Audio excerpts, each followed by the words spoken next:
दिल्ली नगर निगम उपचुनाव 2025 में इस बार सियासी गर्मी चरम पर है।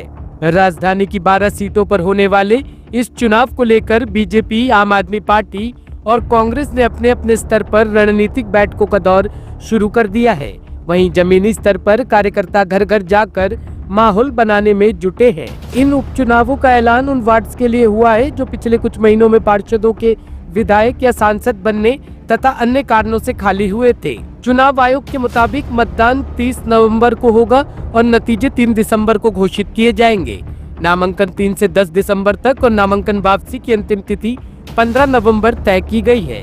इस बीच एमसीडी उपचुनाव से पहले बीजेपी ने दिल्ली वालों को एक बड़ा तोहफा भी दिया है। दिल्ली सरकार ने नगर निगम को 615 करोड़ रुपए का लोन मंजूर किया है। इस राशि में से 350 करोड़ रुपए सड़कों की सफाई के लिए, रोड स्वीपिंग मशीनें खरीदने में खर्च होंगे, जबकि 265 करोड़ रुपए सफाई कर्मचारियों के बकाया भुगतान और कचरा निस्तारण से जुड़े देनदारियों के निपटारे में उपयोग किए जाएंगे। सरकार की मंजूरी के बाद पहली किस्त के रूप में 175 करोड़ रुपए पहले ही जारी कर दिए गए हैं। दिल्ली बीजेपी नेता रेखा गुप्ता ने इस निर्णय को दिल्ली वासियों के लिए राहत भरा कदम बताते हुए कहा कि इससे न केवल सफाई व्यवस्था सुधरेगी बल्कि निगम कर्मचारियों को भी आर्थिक राहत मिलेगी।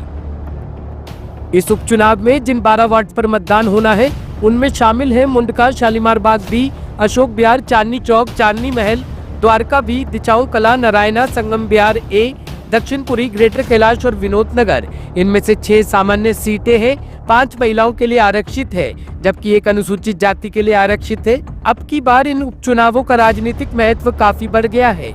2022 के नगर निगम चुनाव में आम आदमी पार्टी ने बड़ी जीत दर्ज की थी, जबकि बीजेपी को हार का सामना करना पड़ा था। अब ये उपचुनाव राजधानी की जनता के मूड का बैरोमीटर माने जा रहे हैं। बीजेपी इन चुनावों के जरिए निगम में फिर से अपनी पकड़ मजबूत करने की कोशिश कर रही है। पार्टी 3 इंजन सरकार यानी कि केंद्र, एलजी और निगम के तालमेल को अपना प्रमुख चुनावी मुद्दा बना रही है। वहीं आम आदमी पार्टी काम की राजनीति और दिल्ली मॉडल के सहारे जनता के बीच पहुंच रही है। मुख्यमंत्री अरविंद केजरीवाल का दावा है कि नगर निगम में सफाई व्यवस्था, शिक्षा और स्वास्थ्य सेवाओं में उनकी सरकार ने ऐतिहासिक सुधार किए हैं। कांग्रेस अपनी खोई जमीन वापस पाने की कोशिश में है और स्थानीय उम्मीदवारों के सहारे मैदान में उतरने की तैयारी में है। तीनों ही दलों के कार्यकर्ता वार्ड स्तर पर चुनाव प्रचार में उतर चुके हैं। आप अपने मोहल्ला क्लिनिक, स्कूलों और काम की राजनीति को मुद्दा बना रही है। भाजपा विकास और प्रशासनिक मजबूती की बात कर रही है, जबकि कांग्रेस स्थानीय समस्याओं जैसे कि सड़क, सफाई, जल भराव, सीवर और पार्कों की देखरेख को प्रमुख मुद्दा बना रही है। राजधानी में ये उपचुनाव भले ही 12 वार्ड तक सीमित हो, लेकिन इसका असर पूरे दिल्ली के राजनीतिक परिदृश्य पर पड़ेगा। अगर आप बढ़त बनाए रखती है तो ये केंद्र सरकार के खिलाफ जनमत के संकेत के रूप में देखा जाएगा। बीजेपी की वापसी निगम स्तर पर पार्टी की मजबूती को दर्शाएगी, जबकि कांग्रेस की सफलताओं से फिर से दिल्ली की सियासत में प्रासंगिक बना सकती है।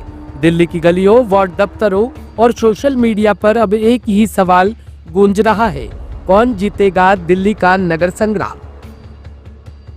Bureau report, team Navkranti media. ऐसी ही और वीडियो देखने के लिए हमारे चैनल को सब्सक्राइब कीजिए, हमें फॉलो कीजिए और बेल आइकन दबाकर सबसे पहले हमारी वीडियो पाएं।